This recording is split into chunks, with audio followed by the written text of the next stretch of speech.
আজ বানাবো ধনিয়া চিকেন। খেতে কিন্তু অসম্ভব সুন্দর হয়েছিল। ধনিয়া চিকেন বানানোর জন্য ধনেপাতা, পুদিনা পাতা আর বেরেস্তা করে নিয়েছি রসুন, আদা আর দিয়ে দিয়েছি ফ্যাটানো টক দই। নিয়েছি কয়েকটা আমান বাদাম আর নিয়েছি কয়েকটা কাঁচা লঙ্কা নিয়ে ভালো করে মিশ্রণটি পেস্ট করে নেব।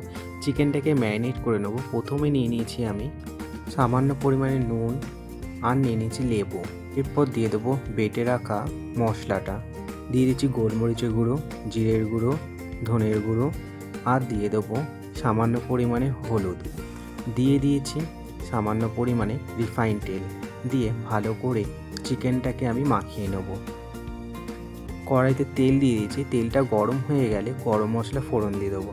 এরপর দিয়ে দেবো ম্যারিনেট করা চিকেনটাকে ভালো করে তেলের সাথে কষিয়ে নেব যতক্ষণ না তেল ছেড়ে আসছে। চিকেনে কিন্তু আমি জল দিইনি, জলটা কিন্তু উঠেছে। চিকেনটা ফুটতে শুরু করলে দিয়ে দেবো গরম মশলা। এটি আমাদের ধনিয়া চিকেন।